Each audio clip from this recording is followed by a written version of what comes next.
Hello and welcome back. Today we're going to take some time to review all of the graphical representations that we've talked about so far and give you a chance to practice working with each one. So before we begin, let's look at the highlights of each of the four that we've covered so far.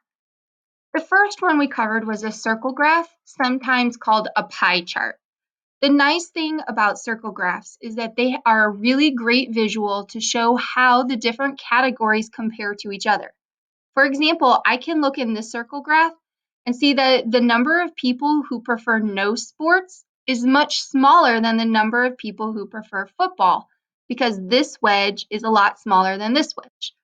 I can also see that although they're not exact, the people who prefer soccer, basketball, and baseball are all very similar.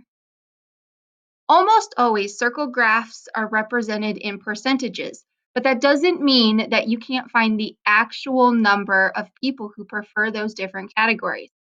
All you would need to do is take the percentage and multiply it by the total number of data points that you have in your study. So, for example, in my study, I surveyed 400 people, and 36% of them preferred football over every other sport. So in order to find out how many actual people that is, I would take 400 times 0.36, and that would be 144. That means 144 of those 400 people prefer football. The second graph we looked at was a stem and leaf plot. So a stem and leaf plot was a two-column chart where the data is organized in order numerically. The last digit of every data point is in the leaf side, and all the rest of the digits are over here on the stem. It's really very important to make sure you include a key so that you know how to convert the numbers back into individual data points.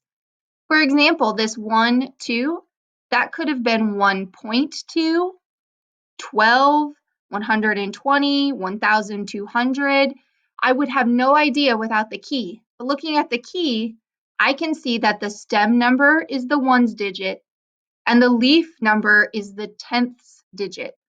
So this number here is 1.5 or 3.4, 5.1. That way I can convert them back and do any statistical measures that I need to find.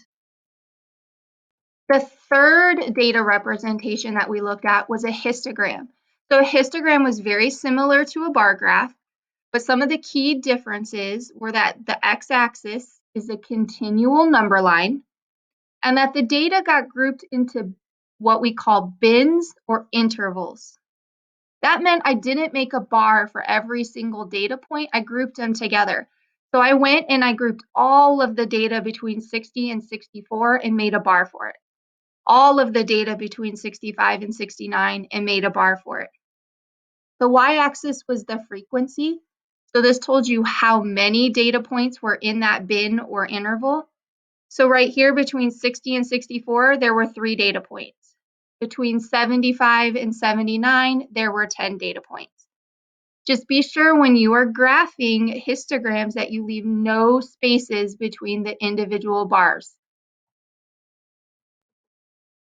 The last data representation that we looked at was a box and whisker.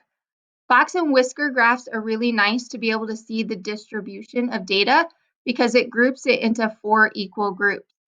So it shows consistency. This group of data was much more consistent because they were closer together than this group of data. Just be sure that you always include a number line so that we can clearly see what the points are. The first part of our whisker was the lowest number, and the other end of our whisker was the highest number. This bar in the middle is the median, and then the beginning and ends of the box are the lower, or sometimes called first quartile, and the upper, sometimes called third quartile. Well, that's a quick review of all of our data representations. Feel free to go now to your lesson and practice graphing and interpreting some of those data representations.